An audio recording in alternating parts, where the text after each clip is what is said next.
Let's go. How's everybody doing? Hope you had a fantastic week.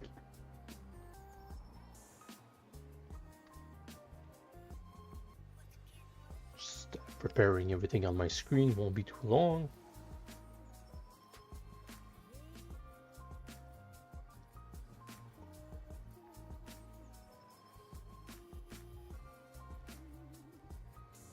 Is the music too loud? You tell me.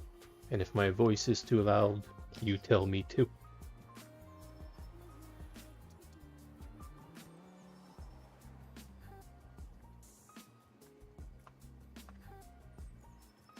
Yeah, Myriam sans quartier, ready for the stream.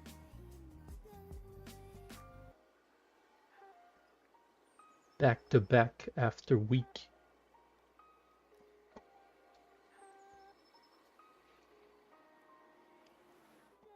Hell yeah. Alright, let me show you my screen right now. What we have here is our king that we did, that we're continuing. Did a couple of changes. So, let's show you all in high definition. Here we go. So here we had a roughed out sketch of a skull ram that we had on the chest. I polished it up, did more details. Still more details to do on the armor of the king, but we have a lot of more elements.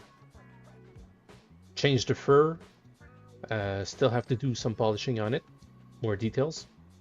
But I feel like this one is a lot better than what we had last week. Duplicated the ram on the chest for the shoulder pads. Same for the crown. And yeah, we did the crown also.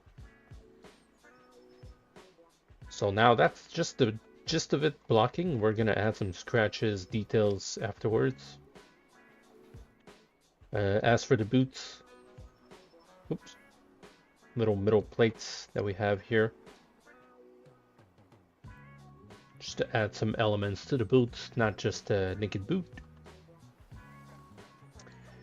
But today, instead of doing some details, I was thinking maybe we could give this guy a sword.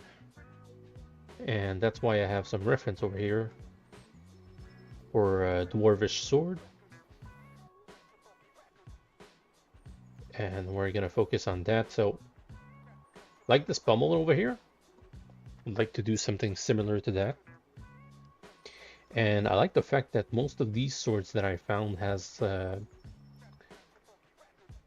they're not straight, so they're straight, go in, go out, go in, and also you have that little indentation in the middle. Could be cool to have that too. Again, goes in, goes out, goes in. I feel like that's a recurring theme in the like dwarfish sword. This one is more simple, but I like the fact that this person put in some reference of the height, and we might need to use that as our advantage. Also did some mock-ups of different style of sword. Might be interesting to have those in the back pocket. And some engraving in the middle could be cool. We'll see how we go from there. The pommel is very nice on this one. You know what? I think I'm gonna grab another reference of this one. There we go. There we go. Closer to the pommel.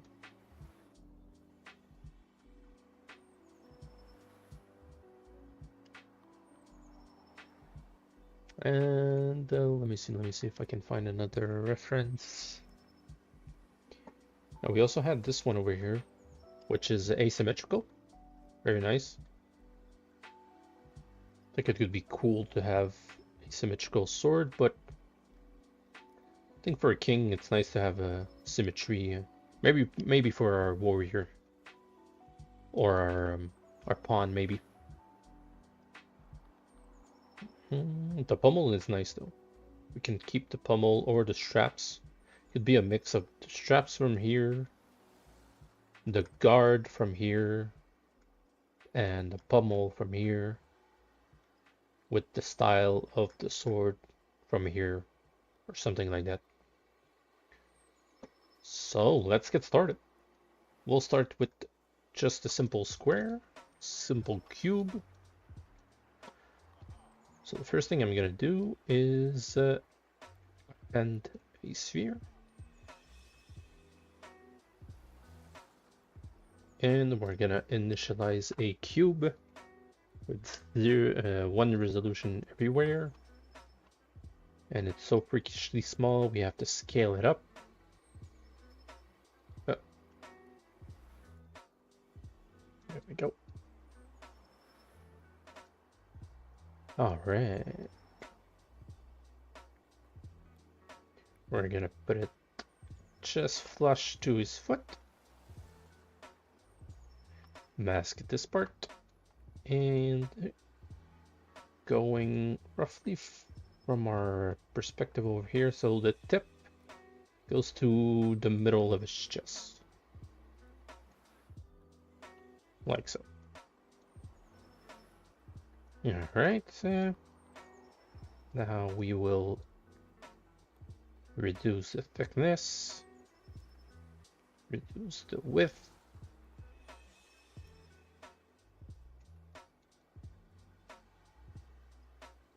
there we go, and for now that's all we're gonna use, because this is gonna be our scale for the sword.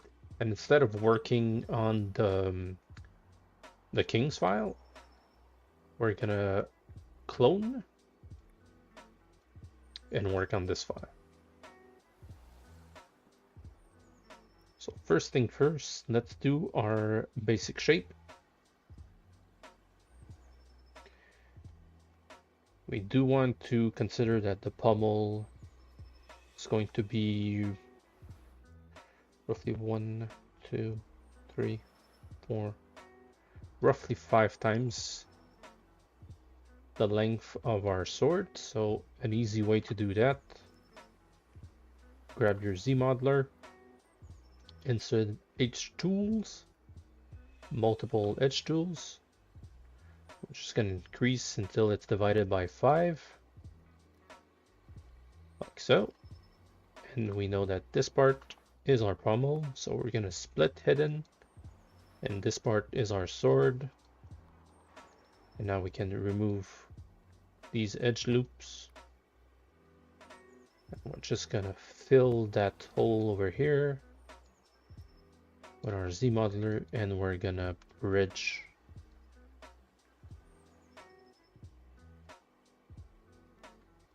like so. Then in our pommel, same thing.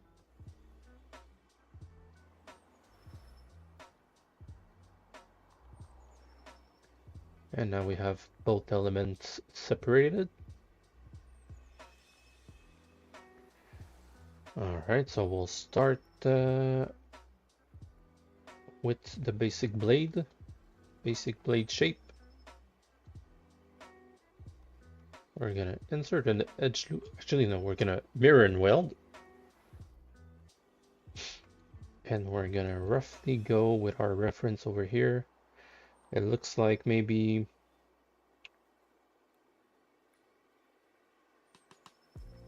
if I look at it, it looks like a bit more than half of the sword is straight, and then we have those indents.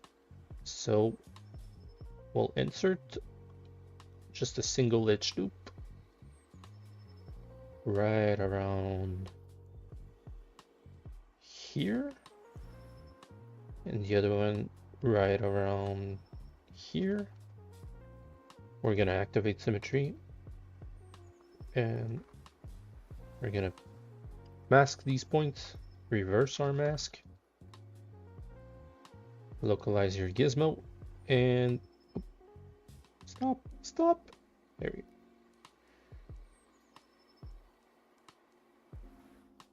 Gonna scooch it here, but just before that, you see that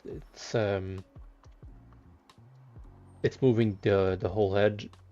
We don't want that, so we're just gonna insert another edge right here, edge loop,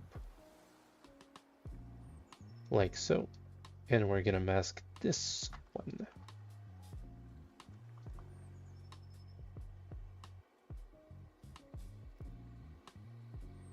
There we go.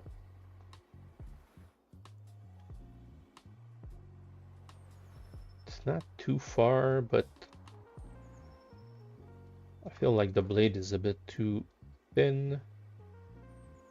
Not in terms of thickness, but on width.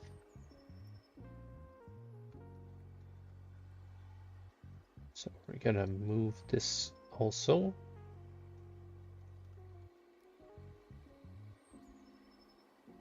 Like that.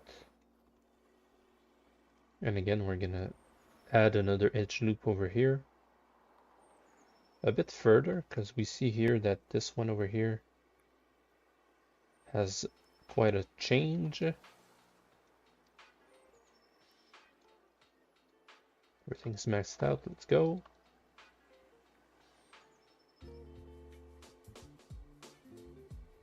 Right.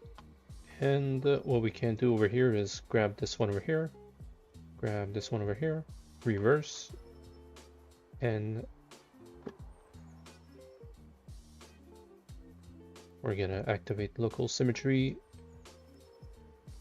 scale it, and then we scooch it out.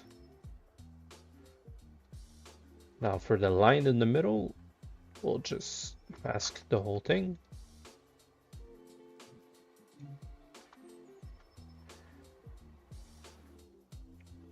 And scale in the middle. Actually, we'll go with the home and just oh, well, that's weird. Give me a second. You know what? Instead of doing that, simplify our life. Just remove that edge loop and mirror weld. That way, it's dead in the center.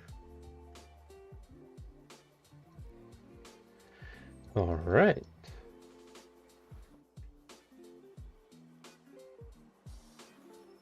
Now from here, this edge is a bit too close to our pointy end, so we're gonna move it over here.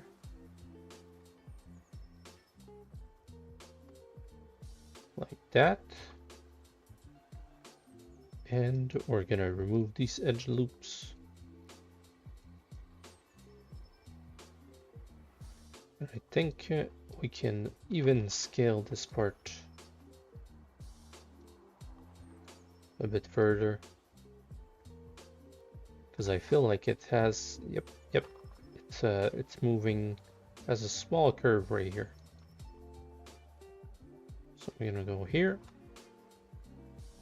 add an edge loop right here,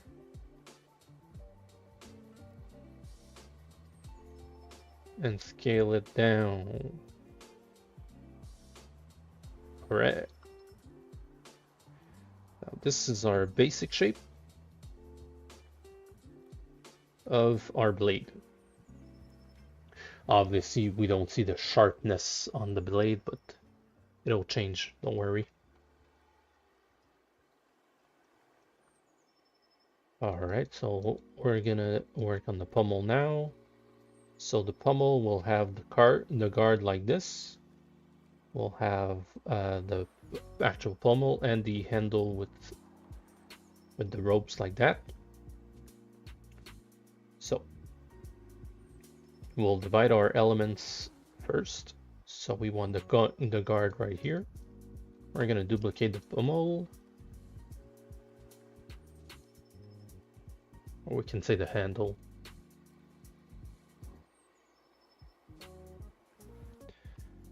So here, what we can do is insert an edge loop right here and disregard the whole rest. Bridge this part over here.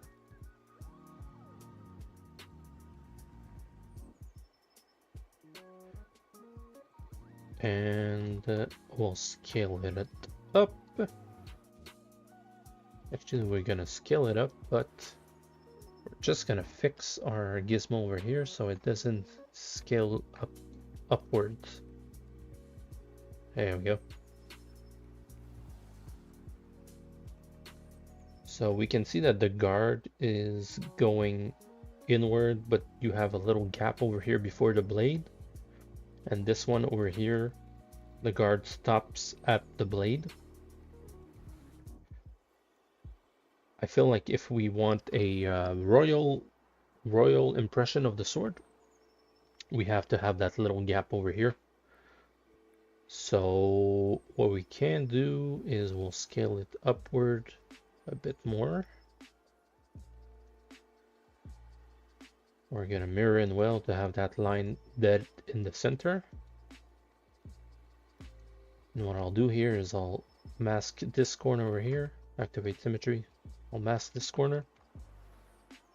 And we're gonna scooch it like that. Now looking at this angle, it feels like the thickness of the guard is about 1/3 of the whole guard. So if we place it like this, I think we're proportionally accurate with our reference. In terms of thickness, we're gonna shrink it down, but not too much. We're probably gonna have to adjust it afterwards. Yeah, because the blade is way too thick. Like that. Like that.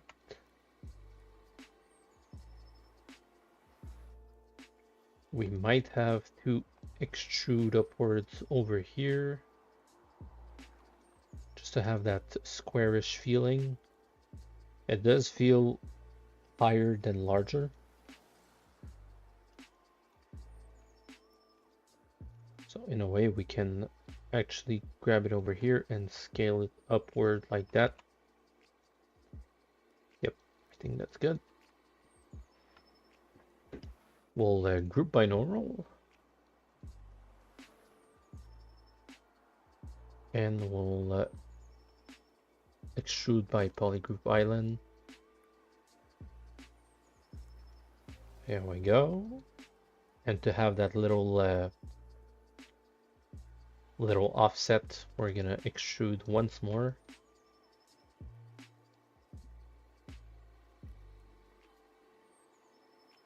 Just about this width. Just gonna change the polygroup color. And from that point, we're gonna extrude just the poly loop. Right. The poly loop, this one. Here we go. Group by normal, and I think we can remove this edge loop. Yep. That's good.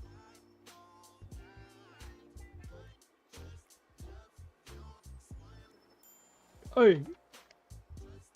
Alright, so it does feel like the handle is going to be short, so we're probably going to add some height, or probably going to tweak a bit the width. Maybe move this further. Scale it down. Now here we can duplicate it once more. And what I'll do is I'll hide the other one just for the handle. Like that.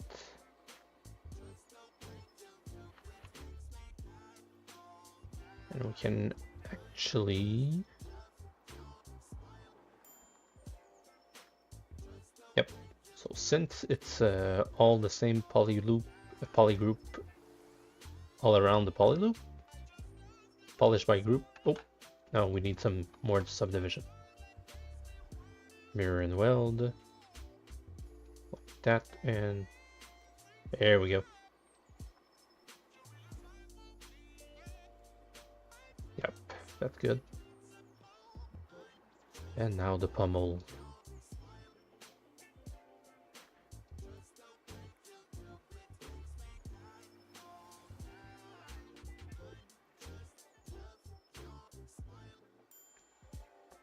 So, since the pommel is pretty much the same same shape as the handle, we'll delete this one.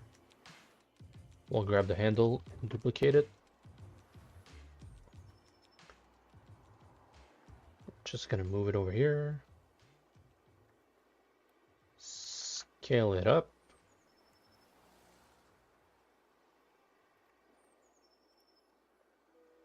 Does feel like this part is quite thin.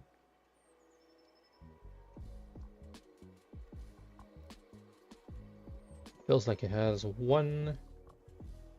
So 1, 2, 3 big extrusions, and then the fourth one over here. This pommel is a bit complex, but we can make it, no problem.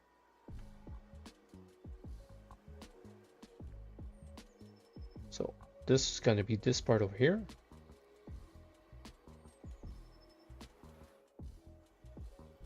We're gonna inset this face over here.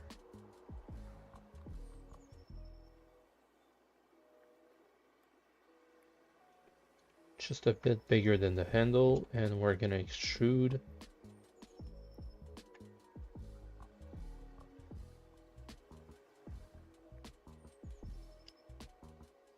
these polygroup.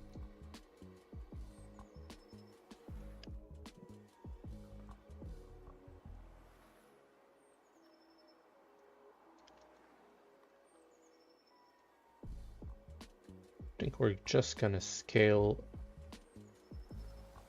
just a bit more thickness like that, and then here we're gonna extrude, we're gonna inset again,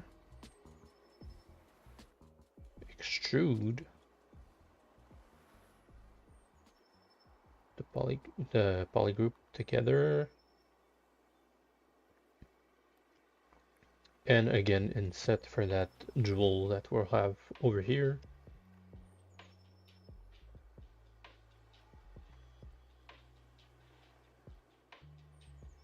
Now this one feels a lot smaller, so we're gonna isolate it and scale it like that. And then this part we're gonna extrude it. I think it's a bit too small, so like that.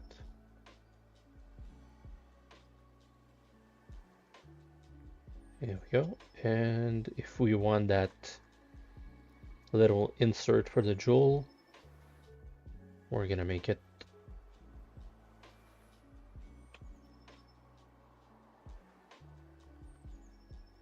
while we're at it, we're just gonna make it reference is always in the middle of the way. All right, so here.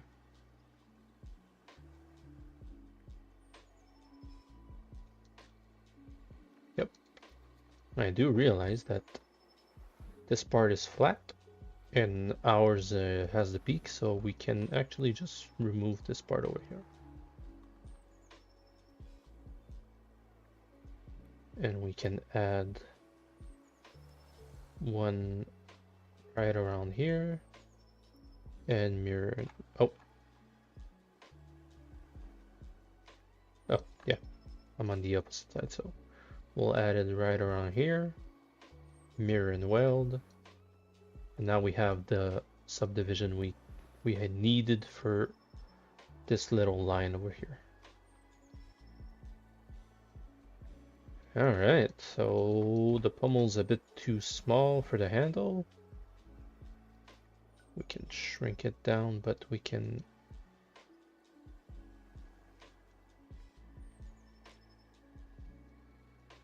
I think what we're gonna do is grab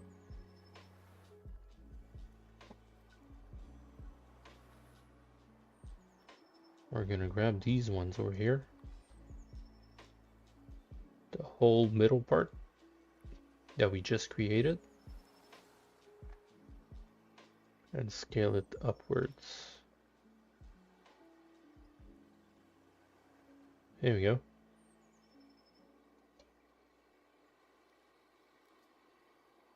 Yep.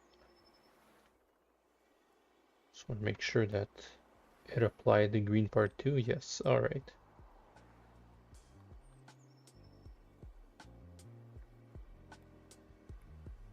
There we go. I think we'll erase this one over here.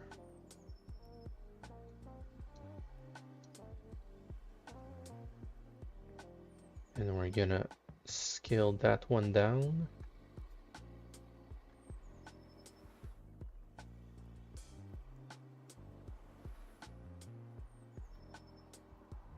And just a bit further like that.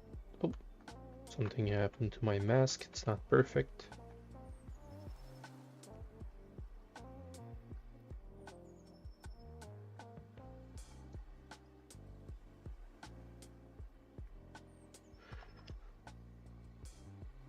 Yeah, that's better. And that's better. There we go.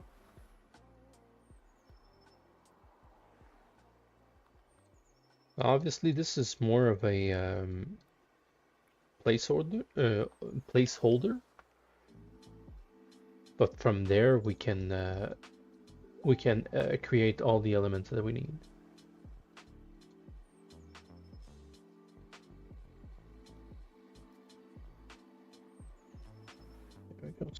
That we're gonna shrink it down because it feels a lot closer to the handle over here.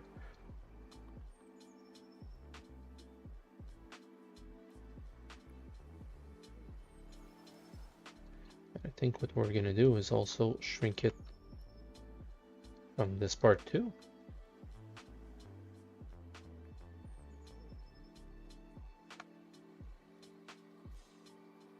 There we go.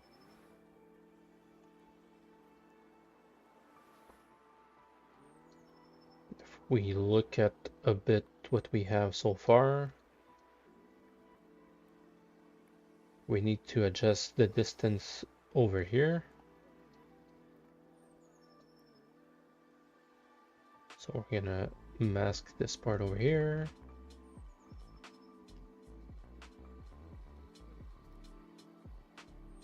Shrink it down. Yep. That looks good.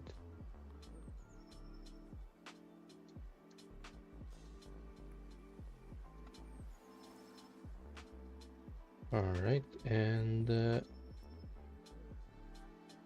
how's our guard going? Should be good. We'll just scale the handle just a bit, and on the Z-axis too. And the guard also. All right. Now, in order to see if our sword is the right scale, we'll merge visible. Right here on the merge visible. And here we have all our subtools merged together. And this one, we're gonna bring it back to our king.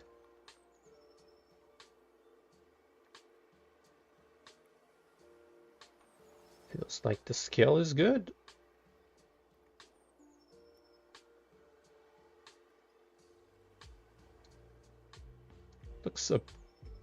Looks a bit exaggerated as a sword, but considering that the pommel will change shape a bit more defined, and the handle, I think it's just the blade that feels too short. So we're gonna tweak it a bit.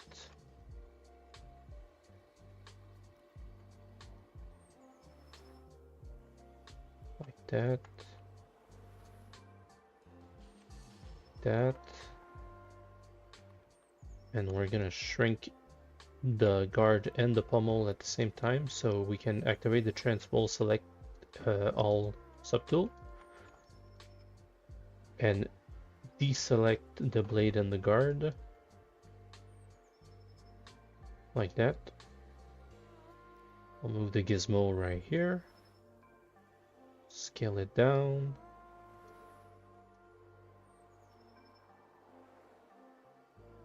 so scale that.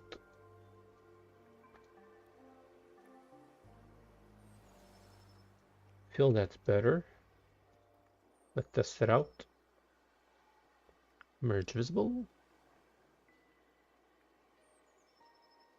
And we'll bring it back over here.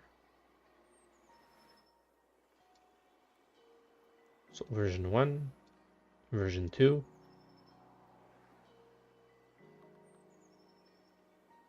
Feel the blade is cool, but the handle is a bit too small now. So we're just gonna scale it just a tad taller and a tad thicker. I think we should be cool.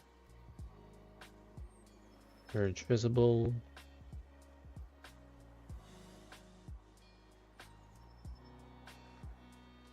Version number 3. And I think we're golden. All right. So these ones, we can remove them.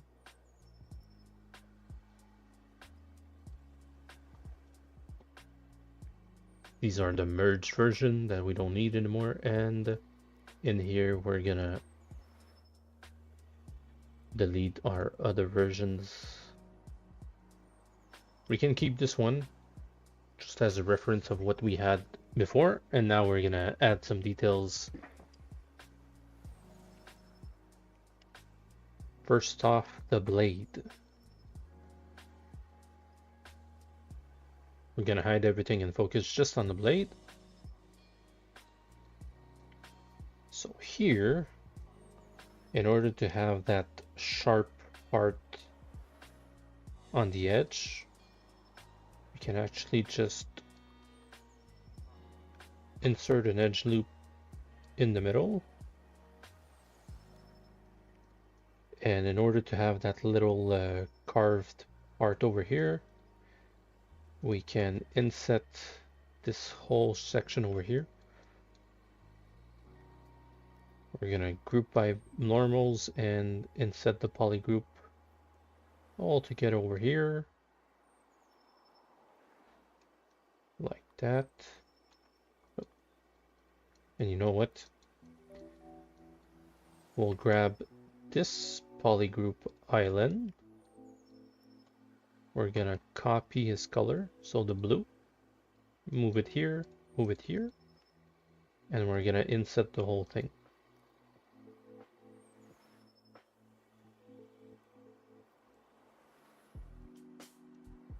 That way we'll have this effect happening over here, and it's going to continue all the way to the end of the blade. It's going to be nice. Probably going to need to inset quite a bit more.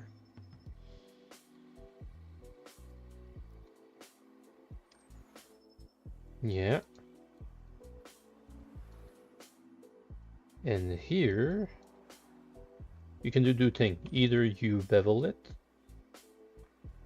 but I don't like the end.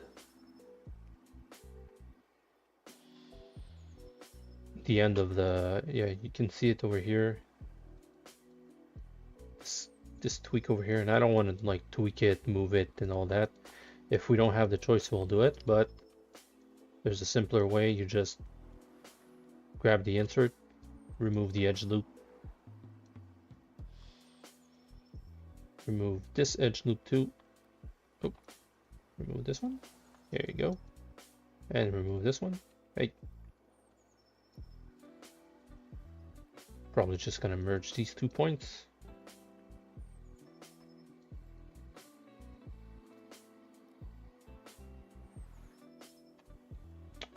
There we go. This one it worked. Same on the other side.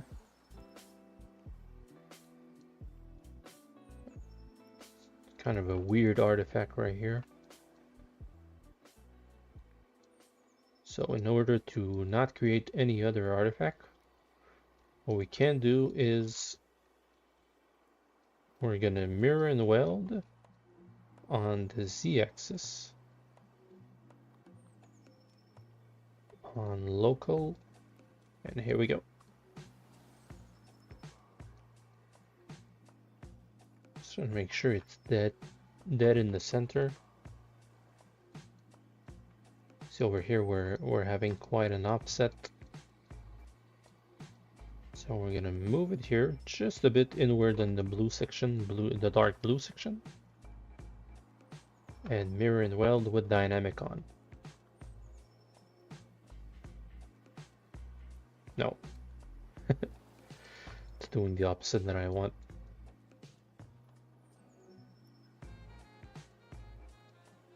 We're gonna scooch it. Nope. Scooch it over here. Nope. That's strange.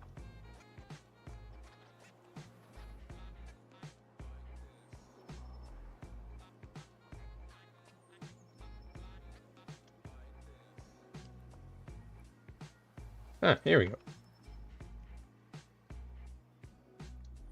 Now it's sharp all around, and this part will just stitch it to the end point. So grab this point over here, stitch it over here.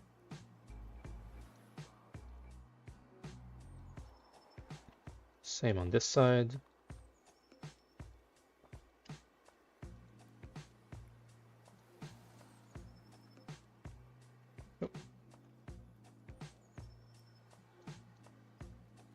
There we go. I don't know why I'm having this this artifact right here.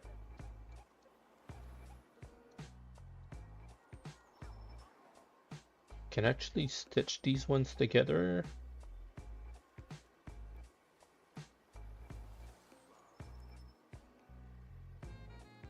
I think that's why I had that artifact. It was trying to compute a normal in between these two.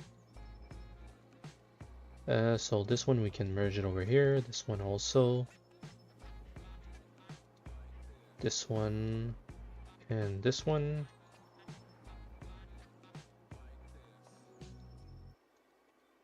Just a bit of cleaning up in the retopology.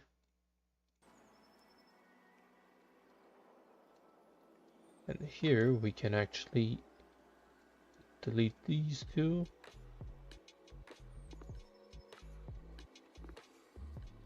We're gonna bridge this part over here. We'll do the same for this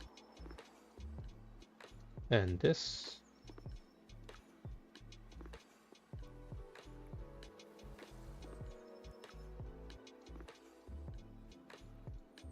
Same with these.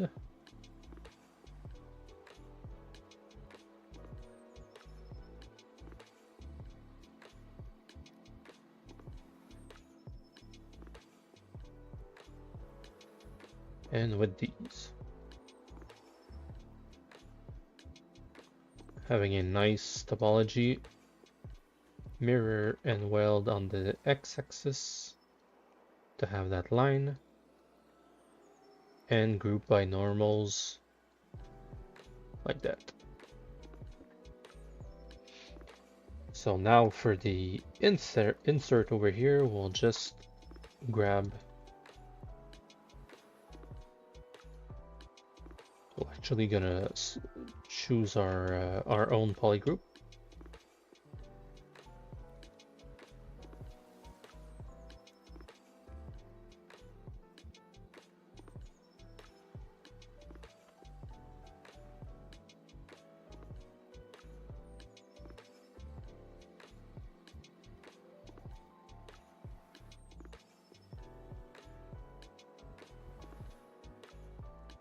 Just gonna change these ones, make sure it doesn't affect them. Now this part, this one over here, we're gonna change the whole poly group for something different like green. To change this one, the same green, and this one we're gonna change it somewhere else so we can understand better. And these ones, we're gonna grab the green over here with shift and just select, so that way the whole green section is the insert part and it doesn't affect the edge of our sword. Just grab a bit of water.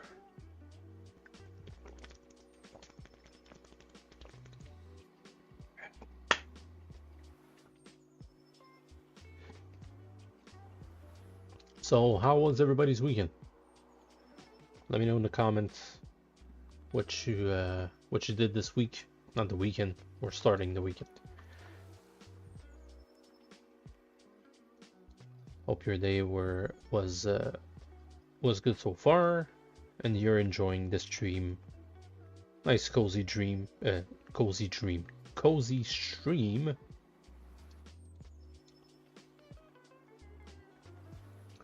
bit tired, as you can see.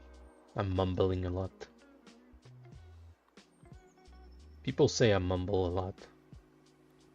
Today I think it's gonna be worse.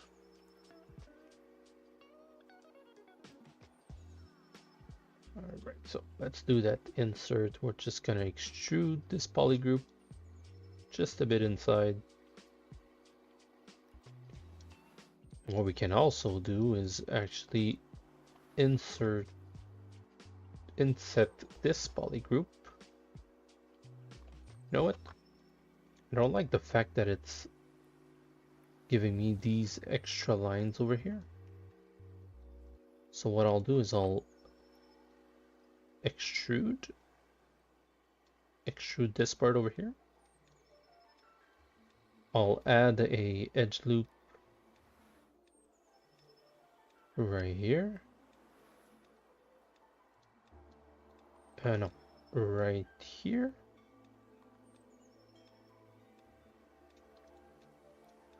Now I have a better inset of what I wanted.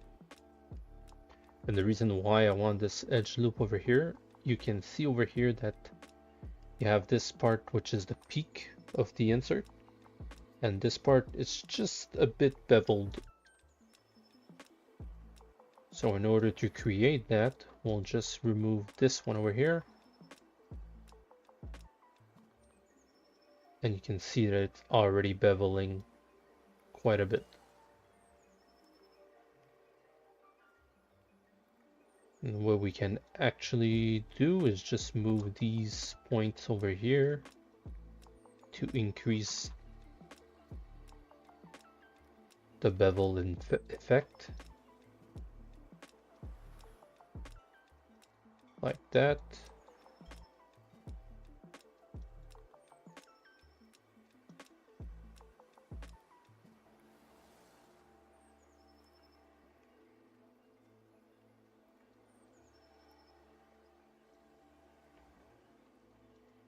There you go. If we look at without the poly group, it looks like that. Quite similar to what we have here in the reference, just without all the damage and everything. So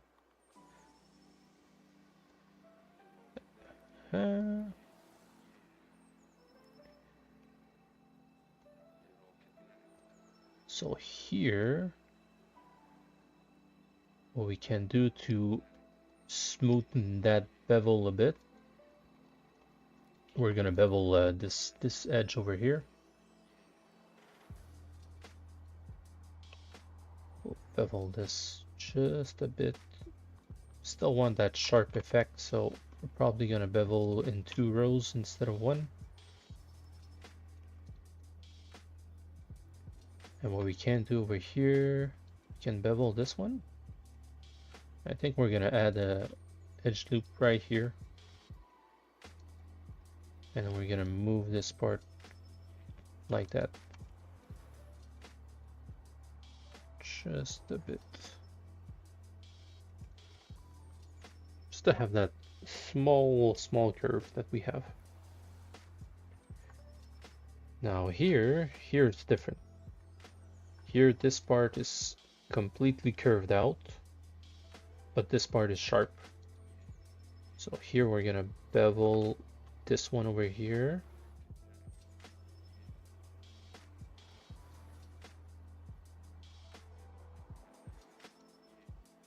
And this part we're gonna bevel a lot.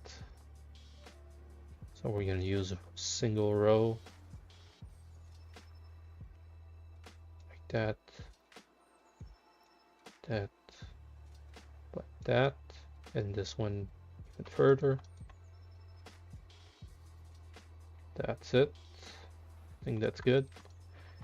And we're just gonna rearrange our poly groups. So it's gonna be green. So for the whole blade, the sharp side of the blade, it's gonna be green. For the inset, nice purple.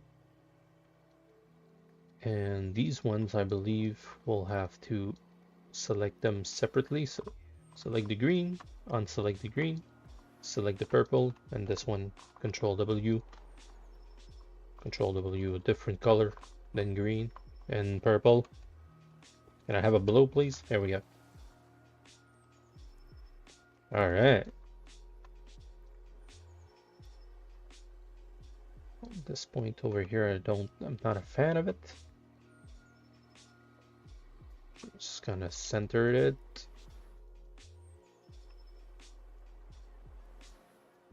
All right.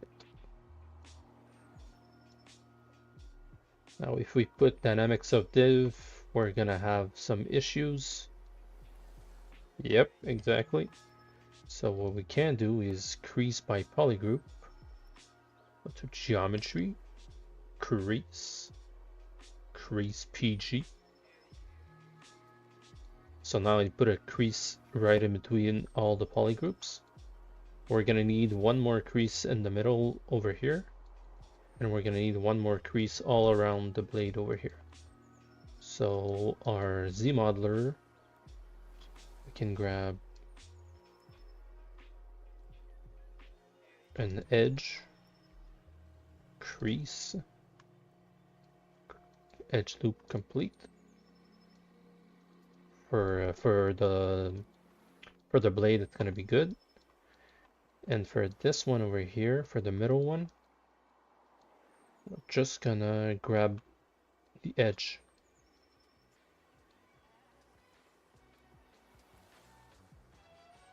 Reason why is I don't want to crease all the way in the middle over here. Just gotta reduce music in my ears just a bit. Here we go. I'm just gonna increase for you guys just a bit. All right. So now we're probably gonna need some creases also here and here.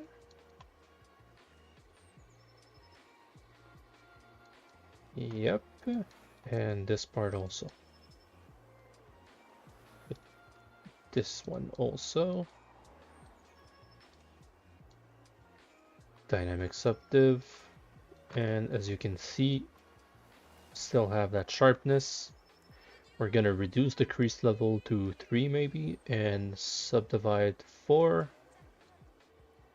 just so we still have a bit of a bevel. I do want the sharpness over here, so we're gonna go crease level 4 and subdivide 4, subdivide 5, crease for 4, and that's better. I think what we can do is we'll add just a small edge loop over here.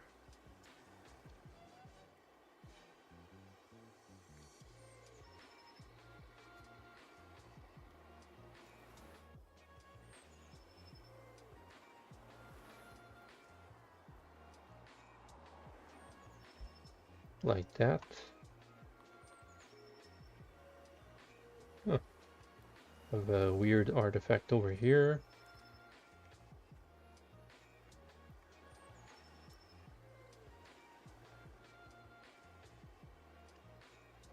Let's see if it's fixable. I believe it is with just a mirror in the weld. Oh, and now we have another artifact over here. What's happening?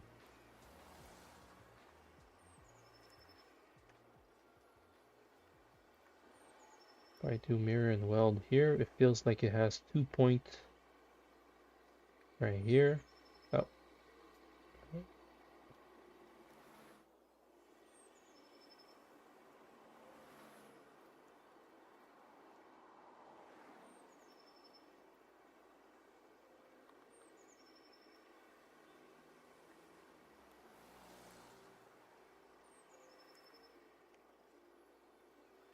Feels like it's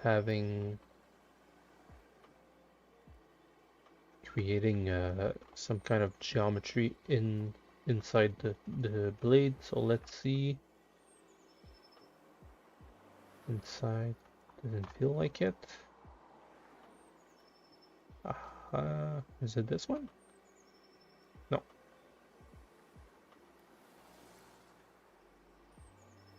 Feel like it's in here in the pointy part. No. Yeah, strange. Have that weird artifact.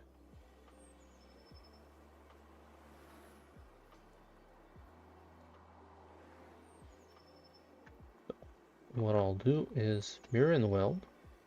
I'll remove this one over here. Okay. And here. Okay, cool. Somehow, when I mirror weld after inserting the edge loop, it was merging two edge together and creating artifact, but now I feel that like it's okay. So that's our blade with all the carvings and the damage. We'll do that afterwards.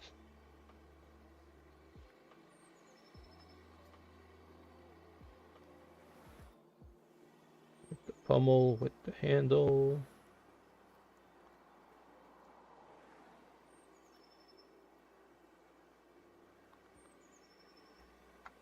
Right, when we moved the pivot point, move the location, so we're just gonna bring it back.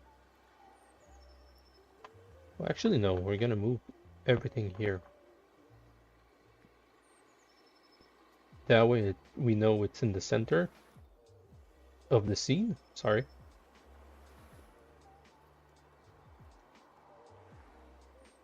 We won't have any issues.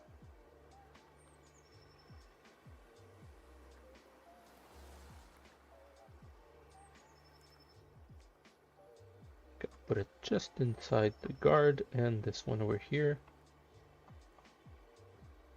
So we're gonna go with the guard over here now.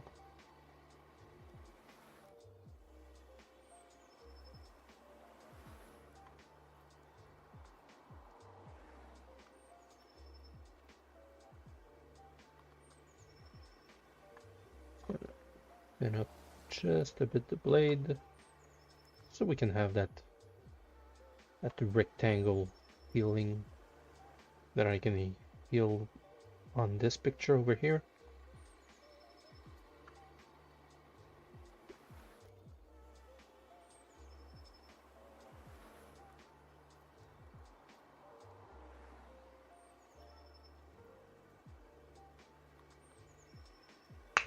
All right, so we won't copy exactly because we're using this as a reference, and doing that is just, it's good for practice, but we're trying to make something original. So a thing that I had in mind is, since he has a carving over here, we can actually carve our ram again on the sword.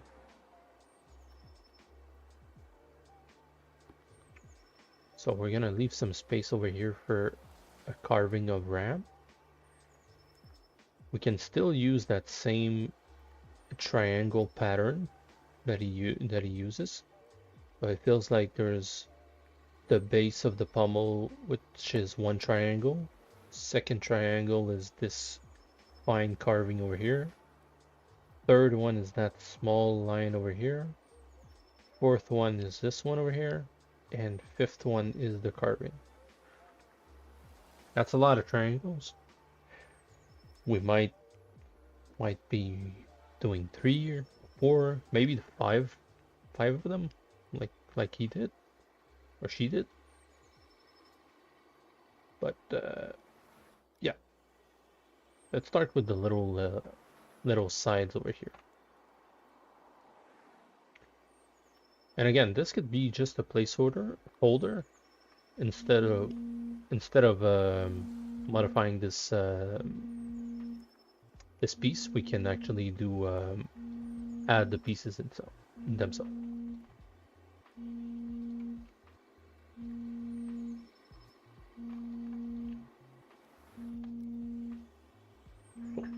Just grab a small little break. Just before that, I'll just go to the bathroom real quick. I'll be right back.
All right, we're back. So we're gonna go doing the guard. Yeah. So like I said, we can actually separate all the elements over here instead of just adding geometry. So as example, we can duplicate the guard. We're gonna isolate it over here, and this one over here, I just gonna focus on this little square part. we can remove all of this, delete hidden. We're gonna bridge this over here from here, so it's full.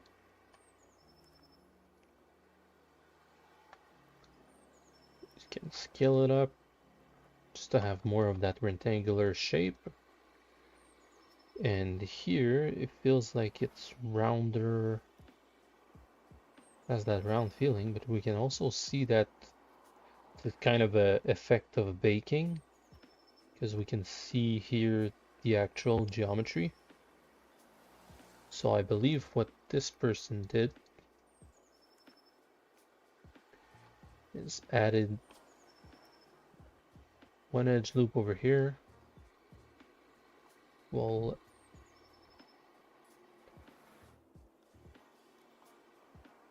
merge and weld on the z-axis, and grabbing all these faces. Yeah, grabbing all these faces except these two.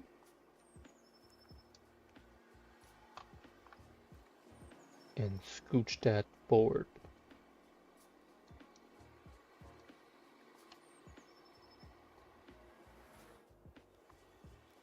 Yeah.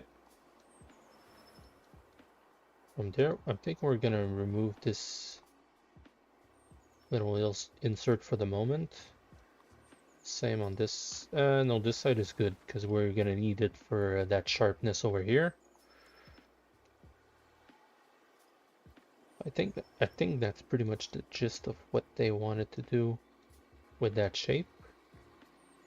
If we put it back where we had it and we scale it upward like that and like this, can have a bit of the feeling that we want. And this part over here, we can either crease it and see if with a low level of crease we get what we want.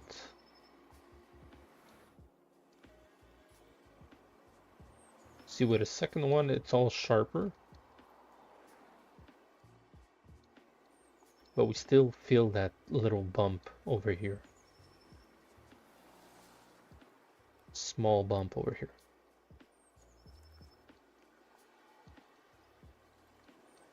We can leave it as it is right now, because it does feel a bit similar to what we had over here.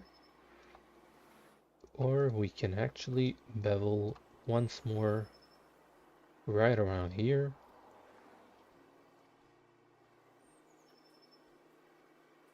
Like that. And from there, crease again and see what we have.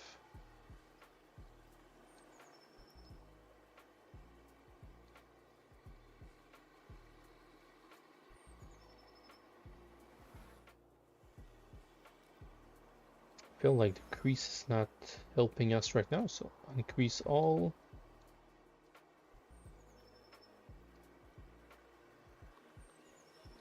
I think what we'll do is group by normal.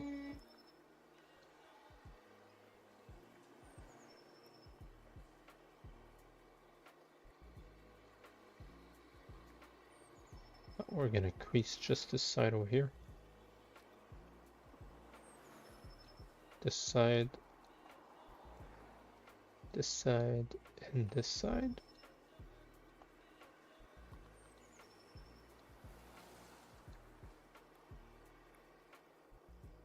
This poly loop.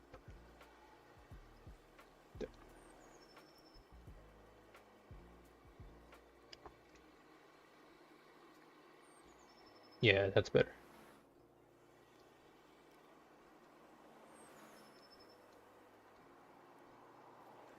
Yeah, now we have a better feeling of the smoothness around it. Yes, sir. On this one over here, you can actually remove this part.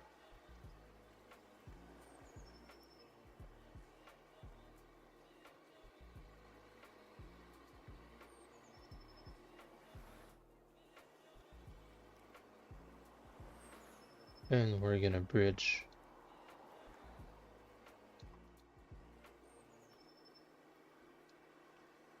this edge to this edge.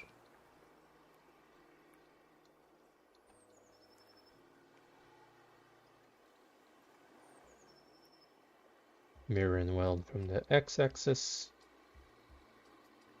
And now we have this little part over here of the guard.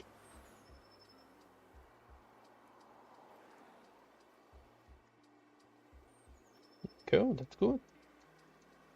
Here, it feels like it has a hole for the blade, so we're gonna make that also in ours. Super easy to do that.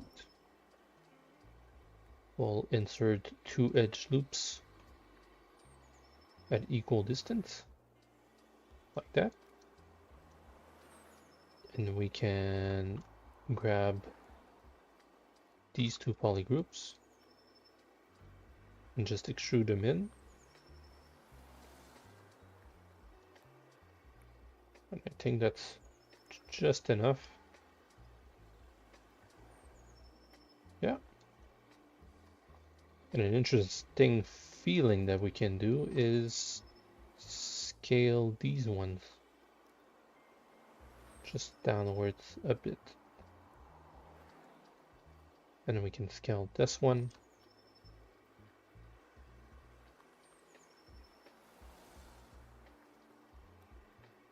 Like so. That way we continue the little feeling of peaks and valleys that we have here.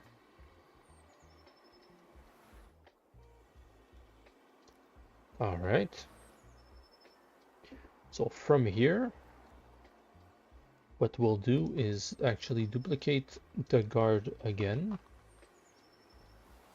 And we're just gonna work with the triangular shape. So here,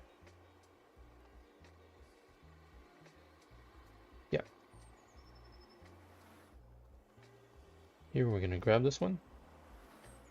We're gonna offset it.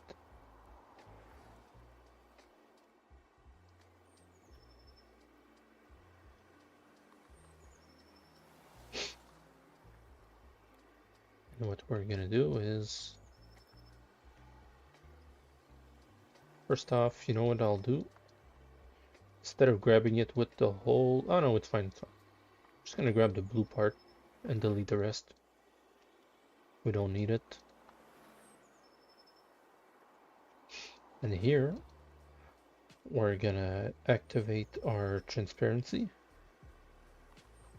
We're gonna remove this part over here. This one feels like it's going all the way to the end of the guard, so we're gonna do the same.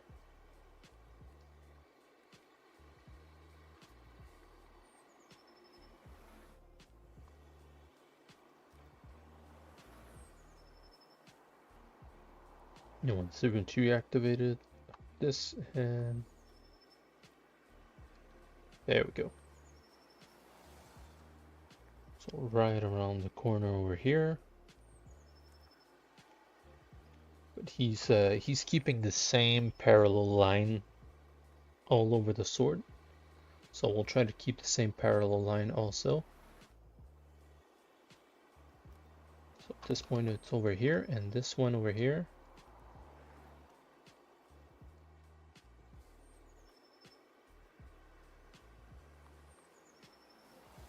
Just like that.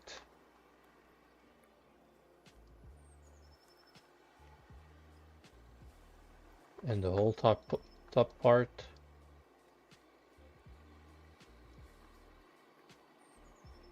We could technically, yep, we could technically scale it down. Just the top part. And put it flush, flush, flush.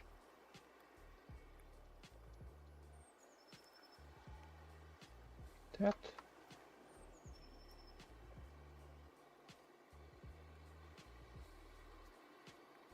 And from here, you extrude in flip the normals. And now basically we have the same triangle all over again. So we're just gonna duplicate this one over here. We're gonna put our gizmo on the top though.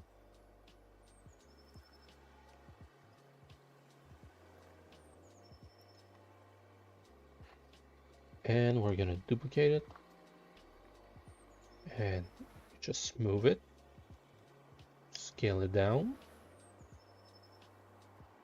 And that's it.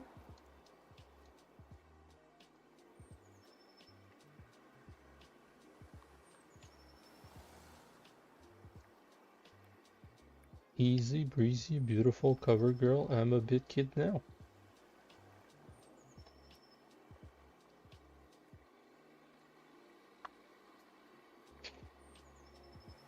So I feel like that's enough triangles. We can pimp them out. So let's say for this one over here, we'll bevel this edge over here. Same on the other side. This one over here feels like it's a big bevel also. So we can do that and just increase even further the bevel. Like that. Can scooch it just a bit inwards.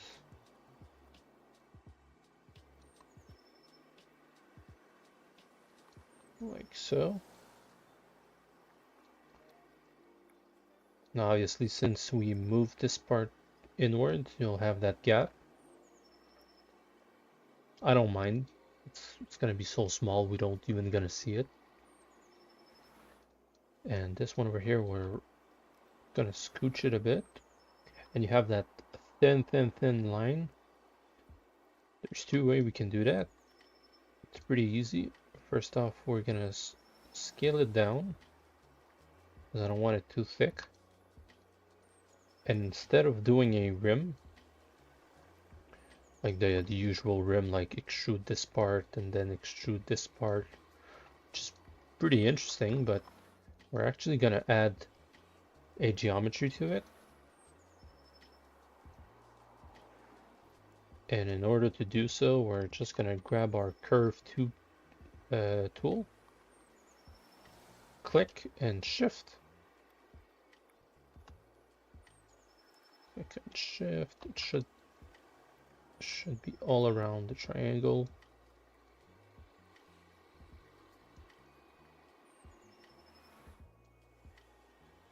Let me see.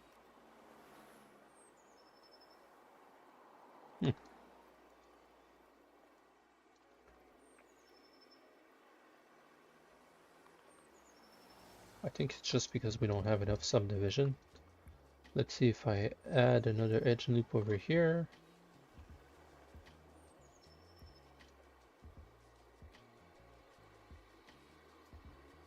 Let's see if it works now.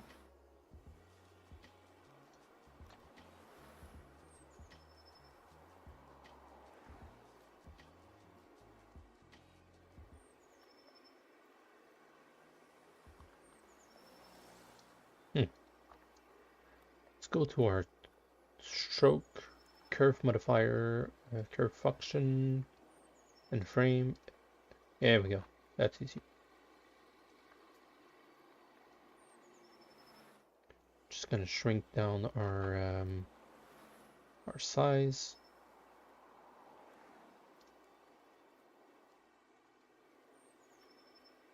Go back to our curve modifier frame.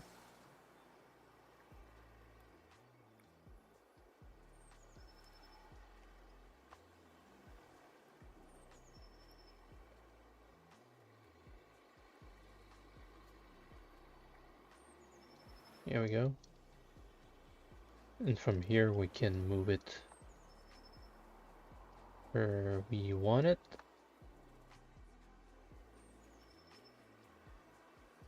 Probably gonna tweak it a bit.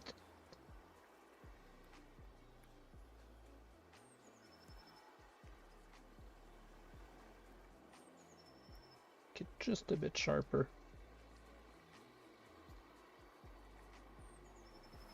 Mirror and weld.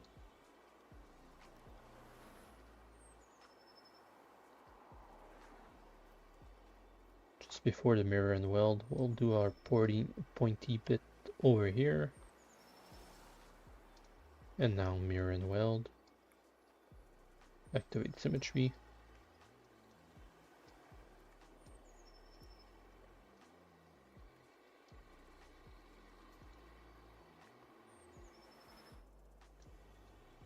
Just gonna make it just a bit pointier.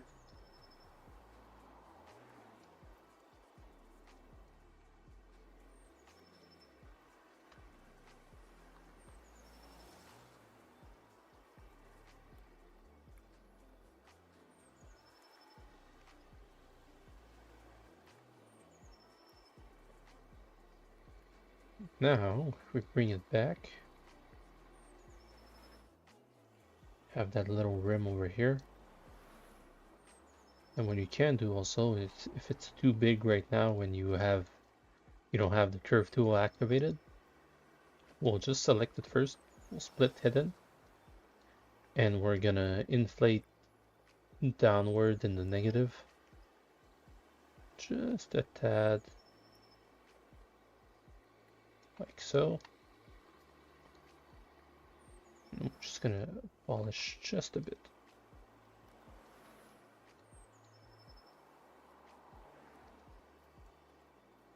Also, there's a lot of subdivision on this one. We can probably zero mesh. It's gonna be a lot easier to manipulate.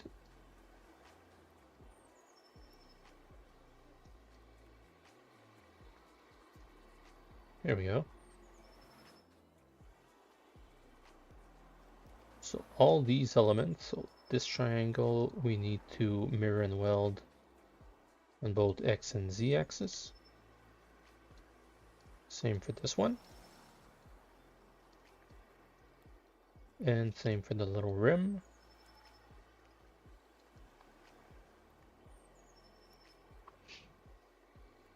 And now we can grab this little fella and we can create just another triangle. Just one more triangles.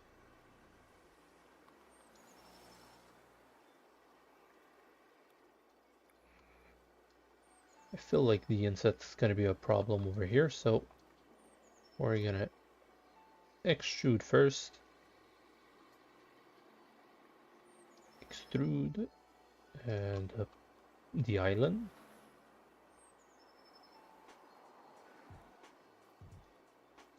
And we're gonna grab the orange polygroup.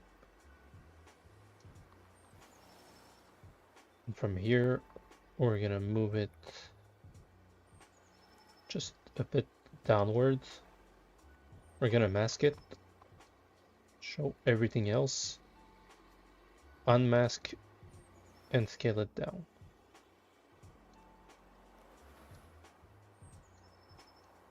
That way we can see the offset as we're placing it where we want it.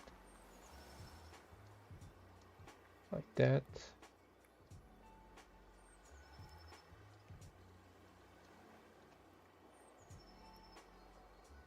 Don't forget the mirror and weld to put it back also. And here we're gonna put our little engraving of the ram.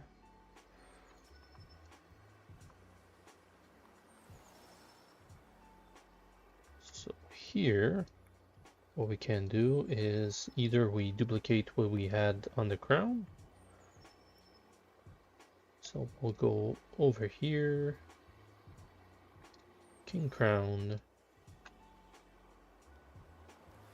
this one, and we're just gonna put it in our sword file. Same for the horns.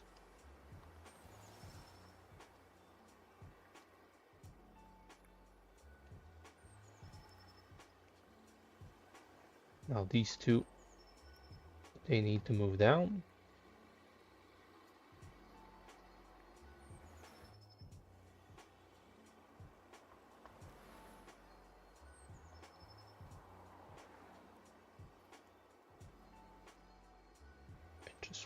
we'll place them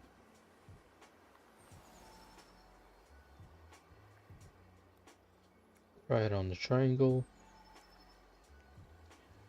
Does feel like the horns are getting dug in.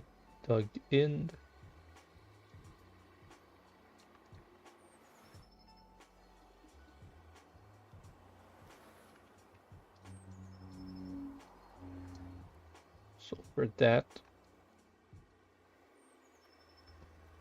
we'll subdivide. Well, actually, you're gonna crease first.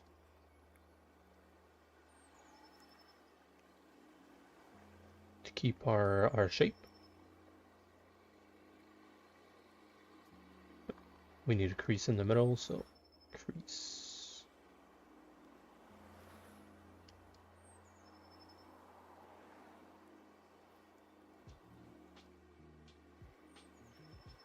Crease.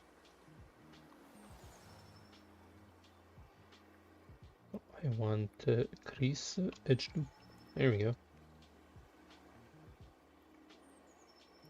The reference on my way, it's a bit complicated.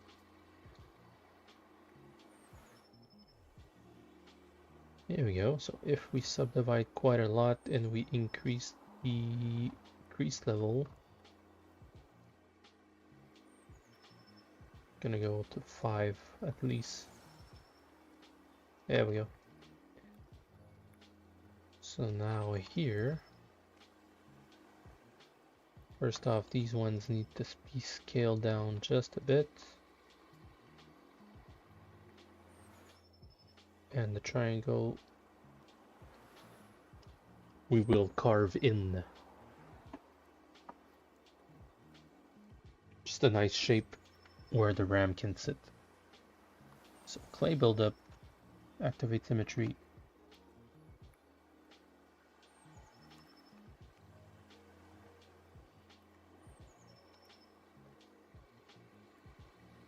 So here we can just give ourselves a little guideline.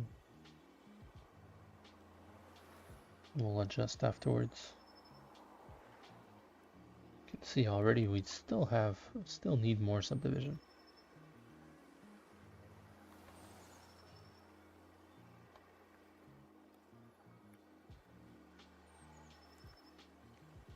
Now it doesn't matter if you're going over the shape, because now we're adding details.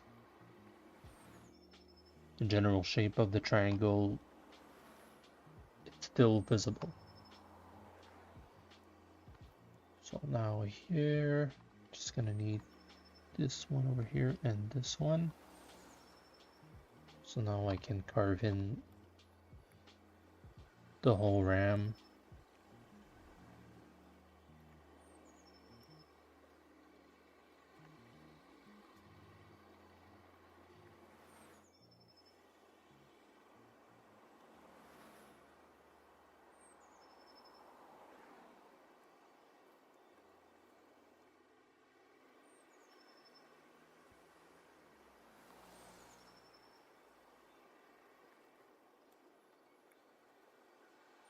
Just carving in, not too much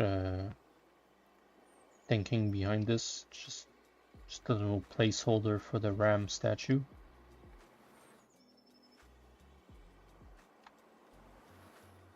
And here we can afterwards add back, so it feels like it's really inside the sword. We can smooth quite a bit.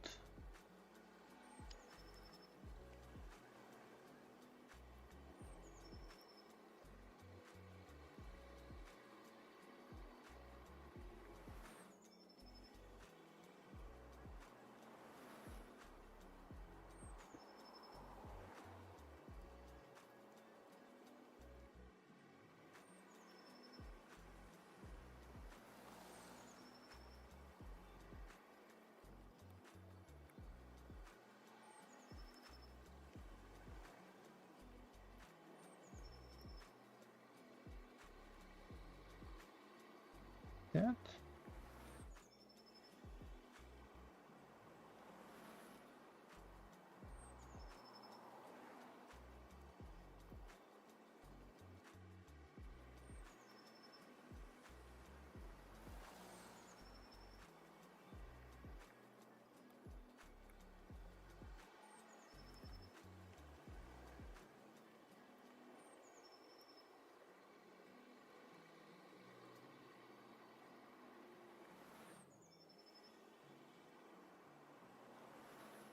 go.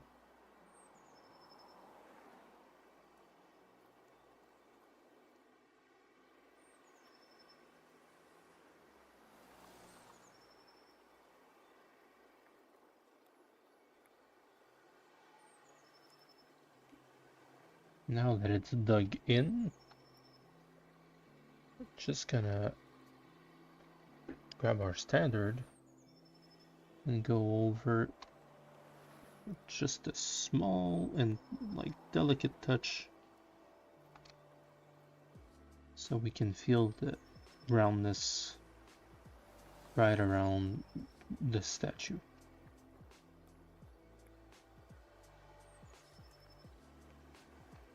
Standard will make it more smooth, more of a circular motion.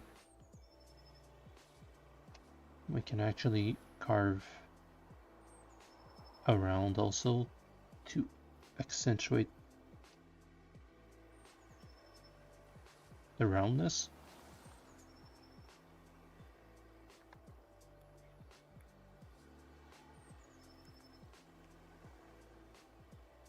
This one is going completely freestyle because this engraving is quite different.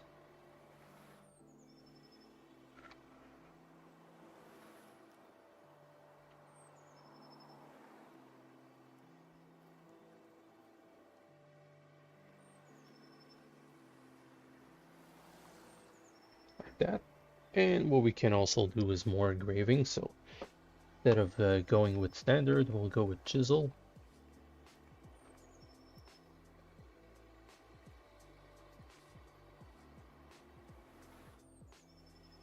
I feel like this one is too big. Probably go with this one.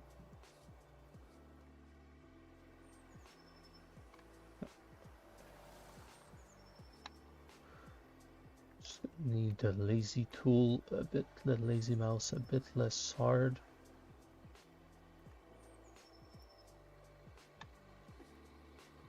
You know what? I think I'm gonna remove it for just a second.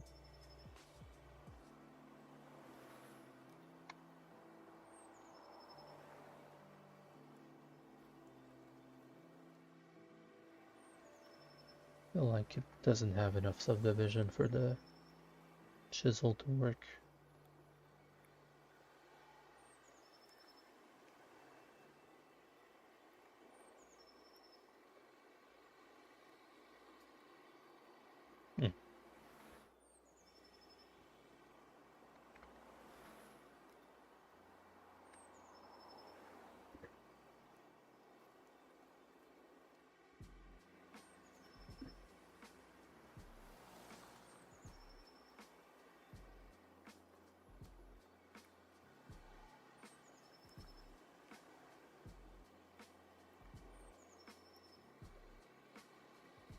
Carving and smoothing, that's it.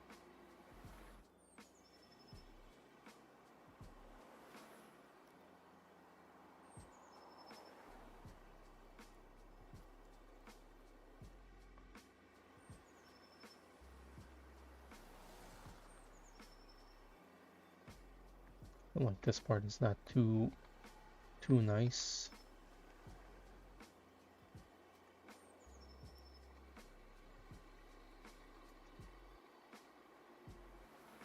I think what we can do is actually add another element over here just so it smooths everything together. It's just a bit too flush over here.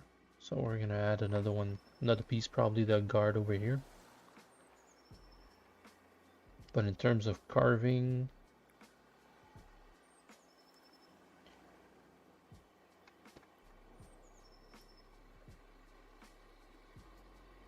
you can go something similar like this.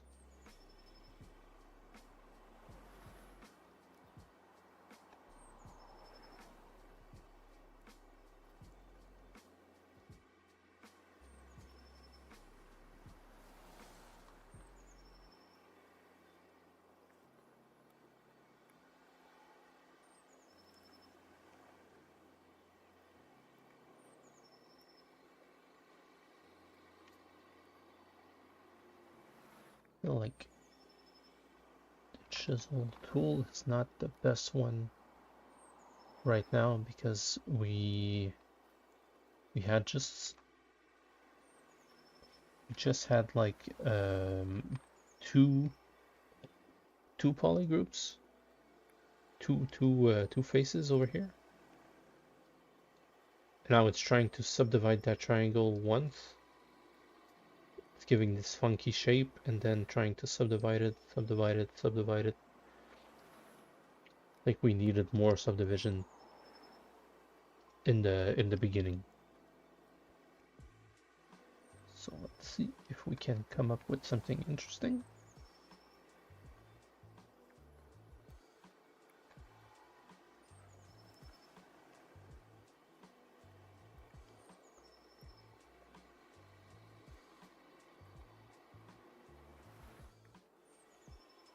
That might be cool. Something like this.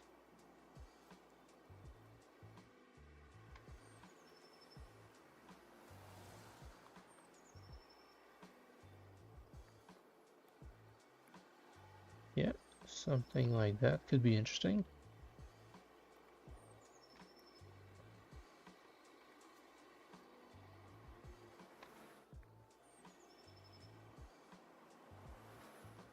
Just something.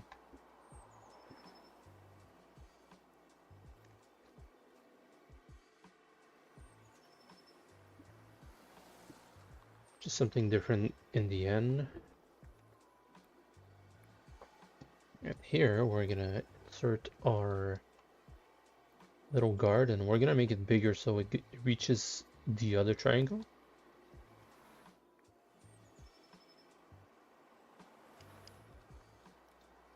So here, add an edge loop right around here. Oh. Single edge loop.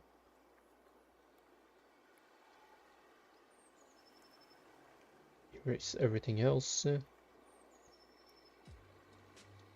Actually don't need this face over here. And extrude, sorry, extrude this part over here.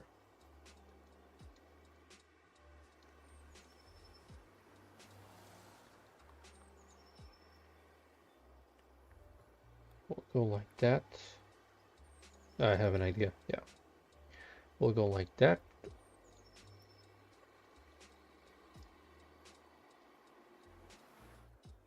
We're gonna grab this one over here.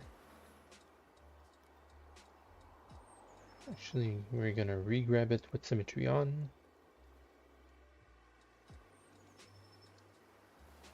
And we're gonna grab these two.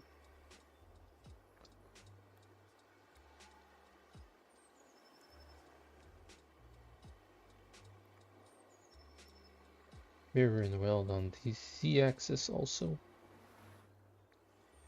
And from here, we'll crease. And we're actually going to crease in the middle also.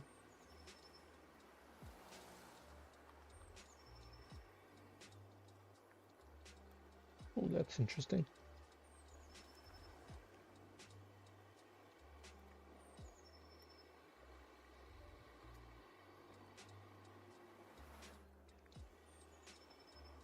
Just before the mirror and weld on the Z-axis, we're gonna grab this one over here,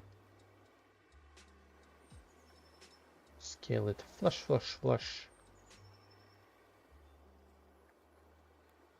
There we go.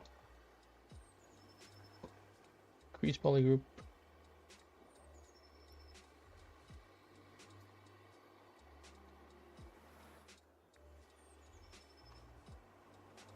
And crease this one and this one.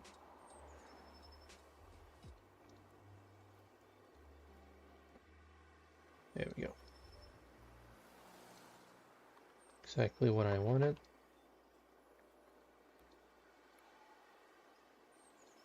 From here we can kind of shape it.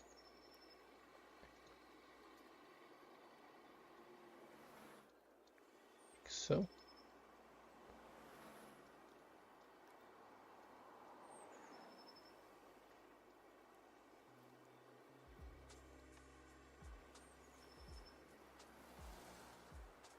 What I'll actually do is, yeah, I'll undo this. Go just in front right here, and just before doing all that, we're gonna activate symmetry on the z-axis too. So that way I'll affect the other side over here. Gonna go to subdivision level 2. We're gonna move these points. And then on subdivision level 3, we're gonna tweak it afterwards, like right now.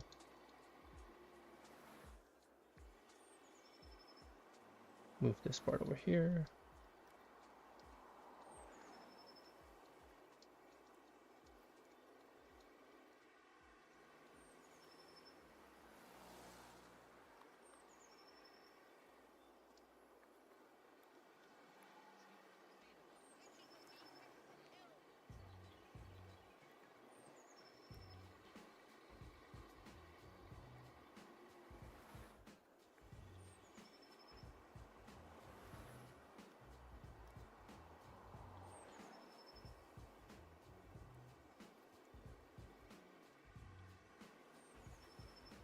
Here we go.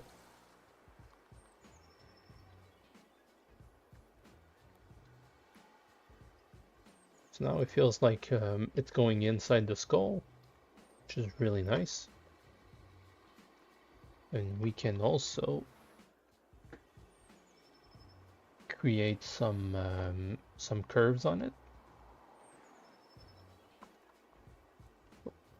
to give that a bit of a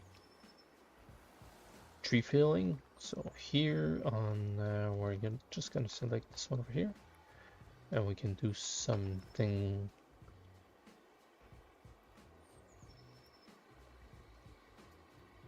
modifiers here.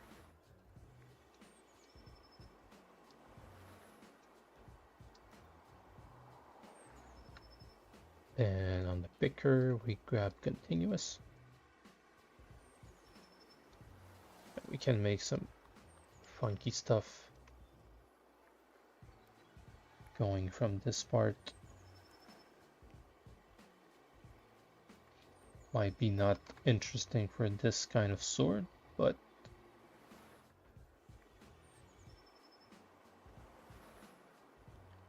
yeah, probably something interesting like that. Just simple curve shape.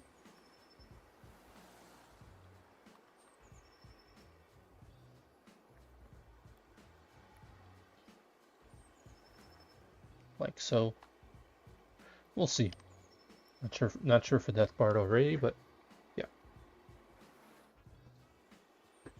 So let's do some bandage. Bandages are super easy to do and super effective. So here we want some bandage. This ones are a bit simpler. This one is super easy to do. First off, we're gonna crease and subdivide once, delete the lower subdivision. And what I'll do here is I'll duplicate. Thank you, Soma. Crypto Kid, damn baby, what that sword do? It rules the world. Because it's the sword of a king.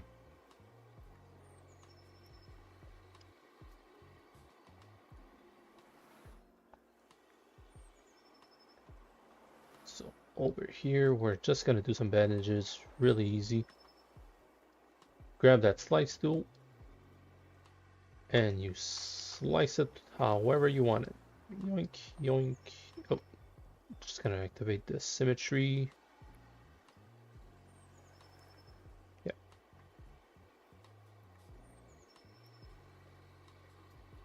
Interesting that it's giving me an extra loop for no reason, but well, I kind of dig it.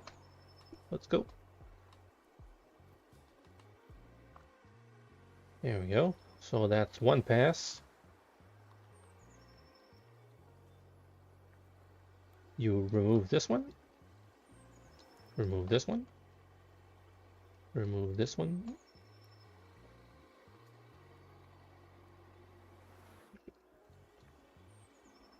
Put this one. For some reason, it's not selecting. So we're gonna add a one edge loop. It's gonna be easier to select.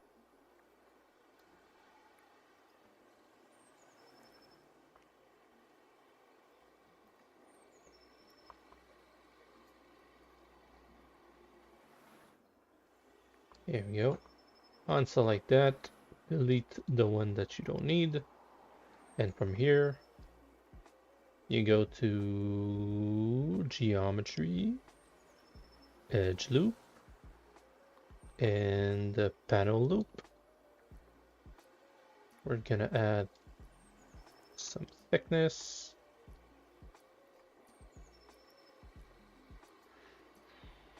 Around 1 thickness. Yep, sounds good. But instead of polishing, we're just gonna keep it as it is, and instead of loops, that's it. No bevel.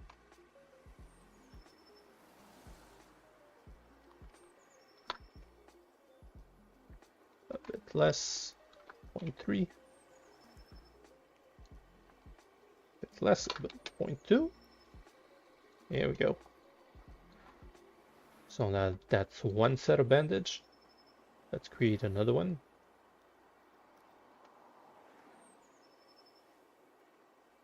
On the opposite side. Here like that. And an edge loop just so it's easier to grab.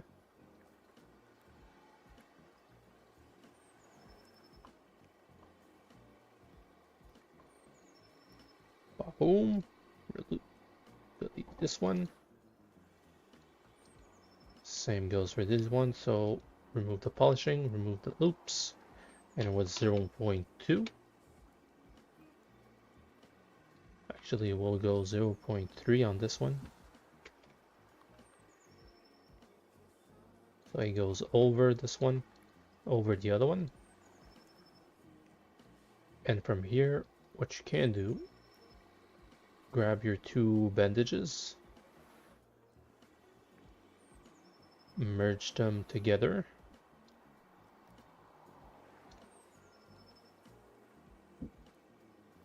So now they're all together, right one on top of the other. Group by normal. And from here you subdivide quite a lot.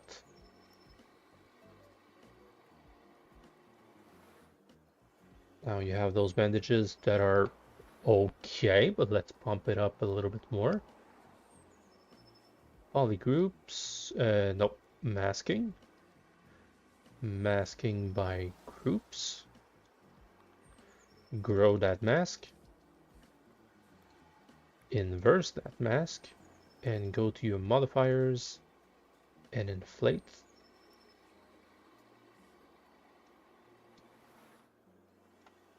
Like so.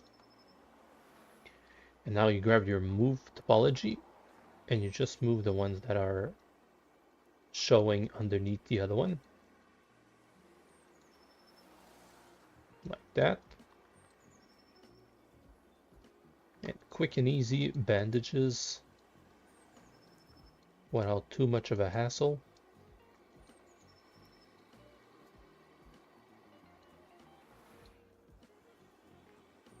That, and if you want more realism, you put the one on top, one part on top and the other one underneath.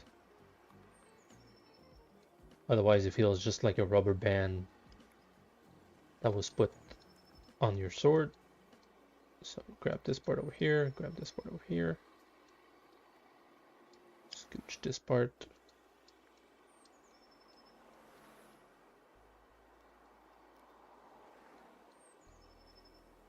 Like that.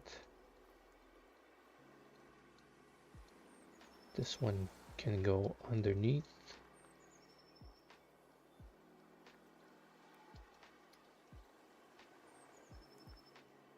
Just like so.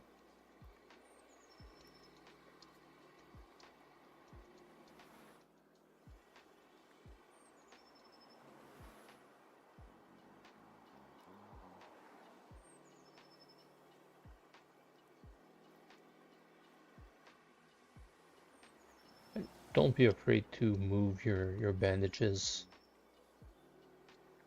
They don't have to be so perfect. First off, the sword's going to be smaller than the character itself. And also bandages are not perfect.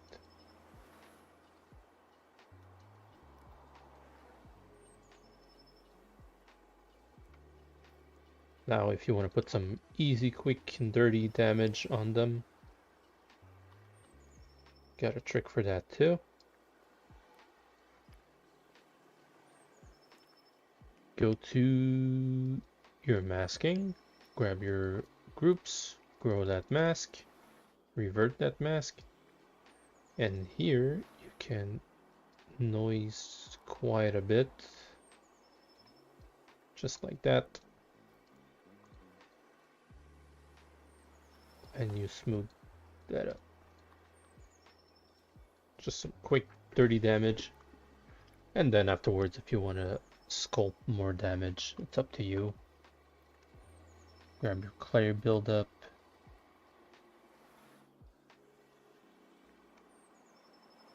Probably grab some leather reference.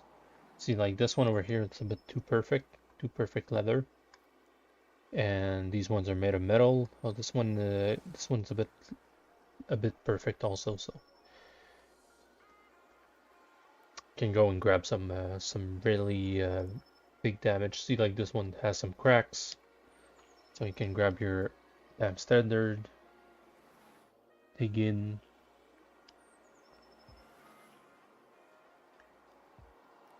your cracks, and grab your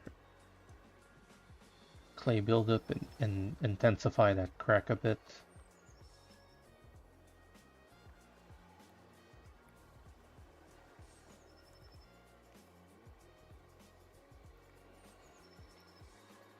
Something like that.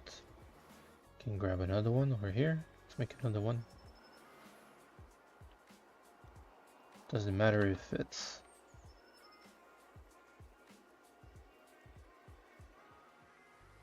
if it collides with the other one, because we presume that crack might be either fabric or literally something that cut through the handle.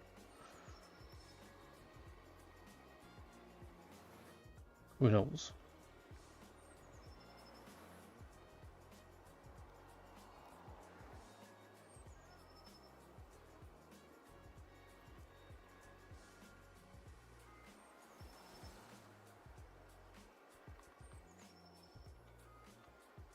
There you go. So from a distance, looks quite well. We can make another little damage point over here. Make it a little shape, weird shape, like that. Letter is so different. It has a different pattern every time, so you can probably have fun doing whatever you please in, and it's gonna look good. As long as it's not a specific shape, like a perfect circle or a square or a smiley face or whatever, we'll feel the damage. Here.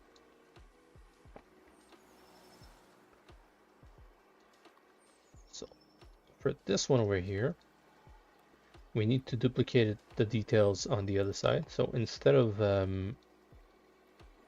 merge well, because right now we have subdivision on, what we're gonna do is not having symmetry on, we're gonna select just the one that has the details on. We're gonna save our history first. Select the one that we need. Go back to the first subdivision. Delete hidden. Go to our highest subdivision. I'm gonna save before it explodes. We're gonna save it as sword. King sword.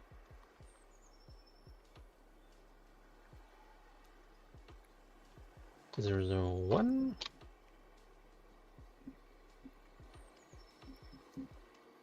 And from here we can project our details from our history. Let's give it a minute.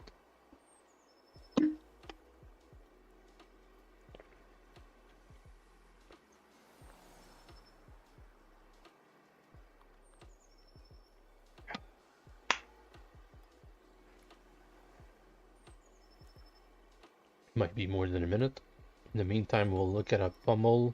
Not sure if we're going to be able to do it today, but probably going to do it off camera. I feel like a good way to do that is by booleans. Create all your shape that you want and then you just merge it together. Add some crease everywhere and you're good to go. I think that's the way he did it over here. Because extruding all these parts might be more of an hassle than anything. Yeah. So you see over here, this over here is a cylinder, an octagon. This one is more of a rectangle that you just placed right next to this edge. This is a octagon that's going smaller to a bigger octagon. These ones seems to be one rectangle on one side, one the other side, and a big one in the middle. And now that our project is gone, projecting our details, it's done. We're gonna save once again, just to make sure. Go to Z plugin, Subtool Master, Mirror, and now we're gonna mirror on our Z axis. It's telling us it's gonna be 2 million polygons. We don't give a damn, let's go.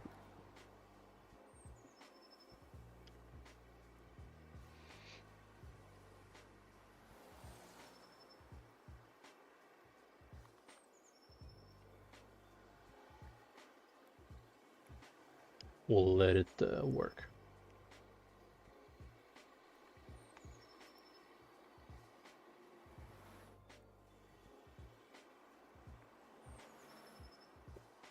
So, yeah, so one rectangle on one side, one rectangle on the other side, one in the middle, and you have a octagon that's going bigger to a smaller one, and this one looks flush, and you have the jewel inside. As for this part, feel like it's a rectangle that's been extruded upward, then extruded upward over here, separated flush in the middle over here, and he extruded this part over here to join it right on top. And just to make sure that everything is flush, boolean that thing together and we should be good. Still not finished.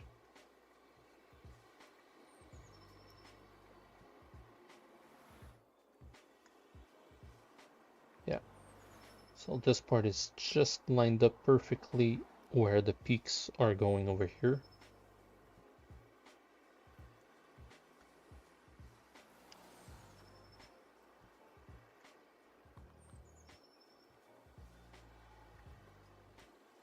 We're gonna wait. We're gonna wait.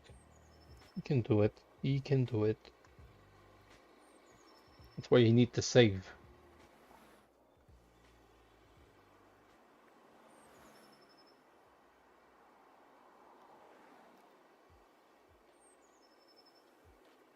It's updating the subdivision levels.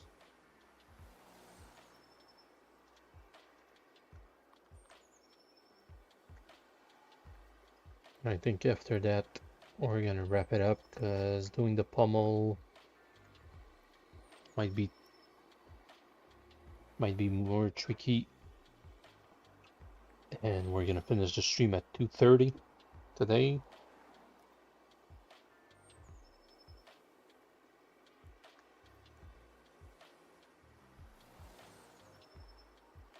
Still working on it. Yeah, I wish I could upgrade my PC sometimes. I feel like 2 million is so easy when you look at big projects like this one. You can clearly see that the high poly of this one was huge in terms of definition. So I'm pretty sure he had a better computer than I have. So, but doesn't excuse the fact that you have to put in the work. Crypto Kid, what's your favorite shape for the heel of a sword? The hilt. Give me a second. Not a. Yeah, so the heel, I call it pretty much the handle. But in terms of shape, we're going more for a strap style of a hilt. But me personally, I like anything that has some leather work on it. I feel like it's nice that the blacksmith put in the time to stop doing in metal and wrapping the sword. I feel like also Samurais does that, and it's like more of a finishing touch of the sword. So yeah, thank you for the questions. How about you? What's your favorite shape? What about the guard around the hand to protect the swordsman too? So yeah, the guard changes from the style. Now we're looking more for a dwarf style and a king sword also. Feel like if we're looking at a sword like this one, more of a warrior sword than a king. So depending on which project I'm working on, I'll have a favorite style, but I do tend to be more of a minimalist style where the guard is just flush with the blade. But when it comes to royalty, I feel like when they have a little offset from the blade and the hilt, they feel nice. What about you? What do you feel like? What are your favorite kind of swords? While Zbrush is exploding, we can answer some questions.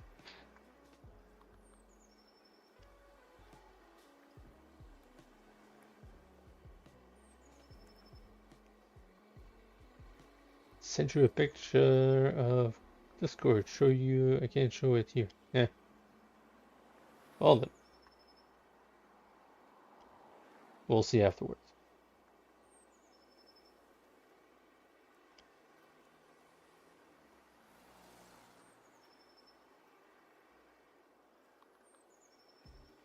See, this card is pretty cool. Has kind of the style of the face of a dwarf inside.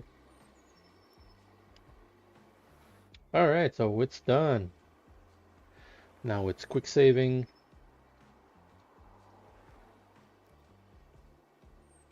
Kind of like his minimalist too. I like a lightweight sword, but the bulky style you're doing now, it's super badass. Thank you, man.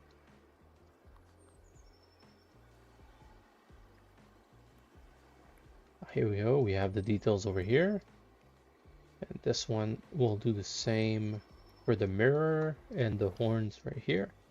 Yeah, I'm always trying to fit the sword to the character that I'm working on. So since we're working on a dwarf king, I feel like this one's gonna fit nice. So here we're gonna do the same over here with the plugin. We'll mirror, but I think since we have a lower subdivision, it's gonna be a lot easier for Zbrush. Yeah, here we go. It's already done. Same one for the head. Doesn't matter. And here we go. So if we want to see it with our king, we can merge visible. This is our sword right here. And we're just gonna put it with our king over here. We're gonna need to name him. What do you guys think his name is?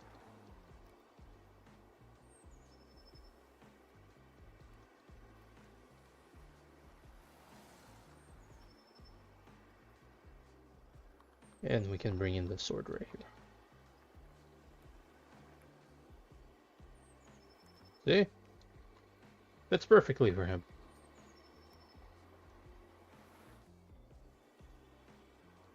And we can have the ram all over this guy. So has it on the sword, have it on his armor. King Ram. So for now, if we want to put it in his hand, we can go something like that. We're actually, before doing that, we'll use our tool, the stager, geometry, stager, home stage, and let's move it on his hand. King Stornock of the Mountain Shade. Sounds pretty good. The third, of course, the third.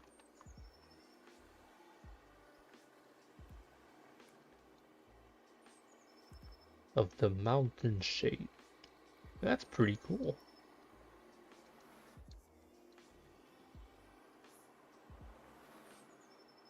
Obviously, we're gonna close the hand and everything, but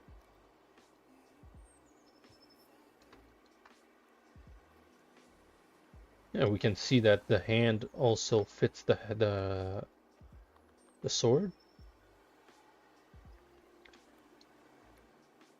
Here we go.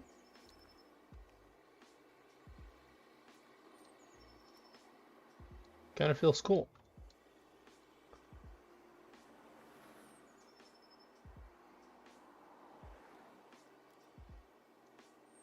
Can put it just another camera. Yeah, like that. Might be better.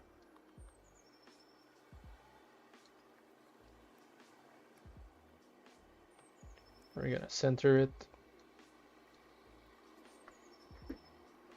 Obviously we're not done because he's not posed and there's a lot of details missing, but it's pretty cool.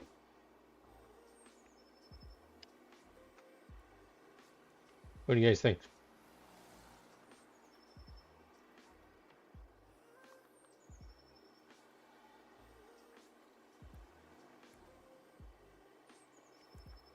Thank you, thank you.